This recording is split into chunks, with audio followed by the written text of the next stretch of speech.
at the conditions we're in, we would pull together and start loving each other. Read. Ye are my friends if you do whatsoever I command you. We are Christ's friends if we do what he commanded us. That's not hard. What's wrong with loving each other? We spend so much time hating. And I see people walking up and down the street when we're not even speaking. Everybody's running around with attitude. Everybody. Upset about something. Always in a hurry like you got somewhere to go. Road rage and all types of madness. And there's no love nowhere, man. We're living in a satanic society that's built on hatred. That's built on tearing somebody else down and destroying others. Ain't no love. There's no love here in America, man. There's no love in this world. Because this world is being ran by Satan. We can go up into our little churches every Sunday and fake like it's all love. And fake like it's all love.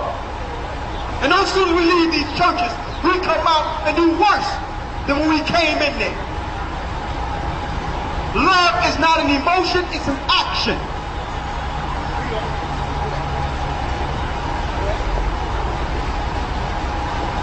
Henceforth I call you not servants, for the servant knoweth not what his Lord doeth.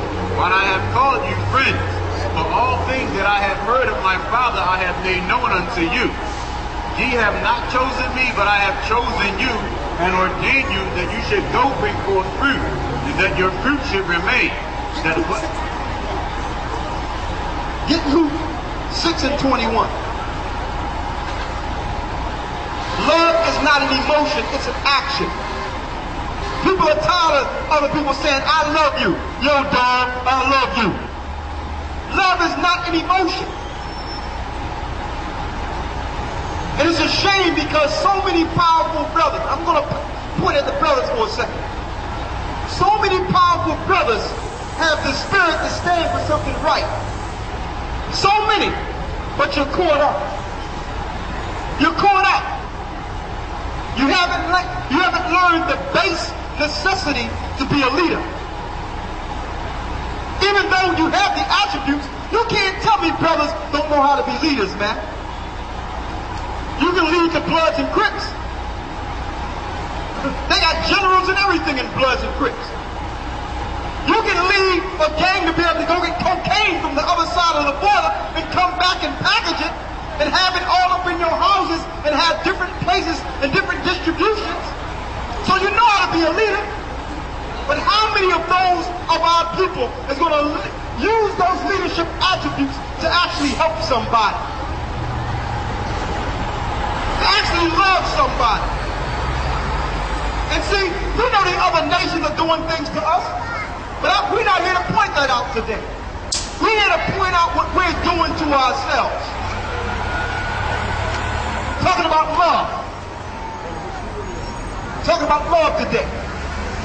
And not only brothers, sisters.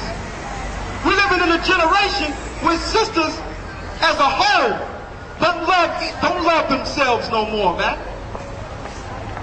How can you love yourselves? Degrading yourselves. Dressing all provocative. Showing everything you got. You know what that shows? That shows self-hatred. You want somebody to accept you. You want somebody to cleave to you because you have some type of psychological deprivation. That's what's going on amongst our people. Self-hatred. If you love yourself, you will not degrade yourself, sister. If a brother don't want you for your mind and for your spirit, that's not a good brother. You shouldn't have to degrade yourself to get yourself a man. You shouldn't have to give yourself up. Like a banquet or someone that would give yourself up, your physical up, to be accepted by a man. If a man don't accept you covering yourself and being righteous, then that's not your man.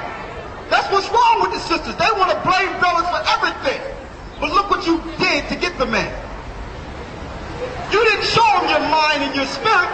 You showed him your behind and your breast. And then wondering why he's not going to respect you. When you learn to love yourself, you will get the love you need from your man. We're talking about a deeper love than physical sexual activity. Anybody can have sex. We're talking about a love in the spirit, man. And brothers have learned to hate themselves, and sisters have learned to hate themselves. We've been following an image. The image of the beast is individualism. And it's been tearing up. It's been destroying the fibers of our people. Read.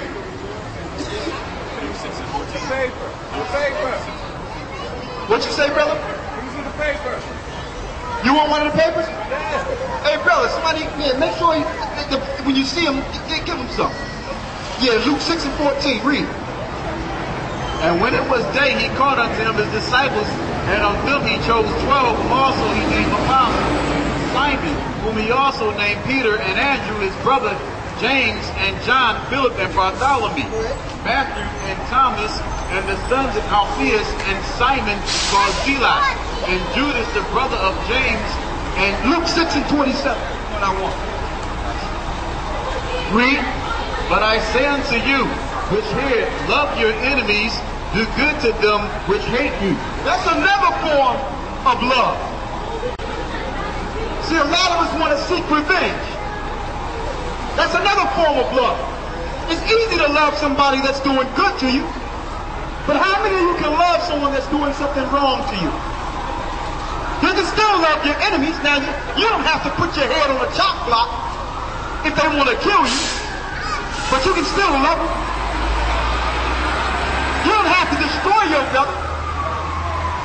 You got brothers right now lying in wait to kill their own.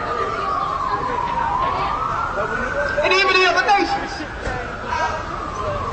Even the other nations. We're not going to hate them. Because the Lord, if they're doing something wrong, the Lord is going to deal with them. Read.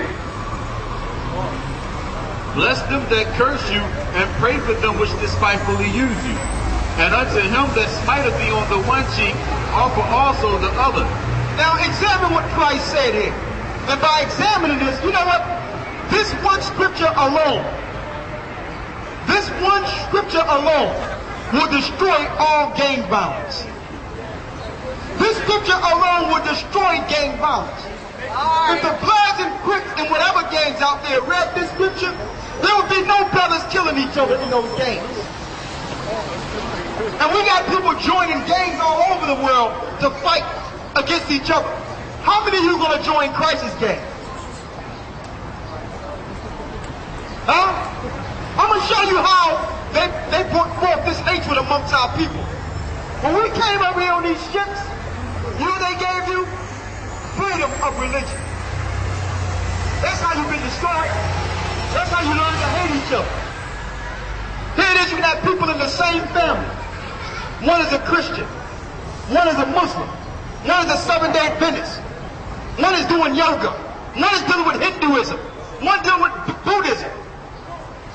And here it is, there's only one God. So by dividing you in religion, there's another tactic or tool to use so you can hate your own brother. Because I got a different idea of God, I can't walk with you.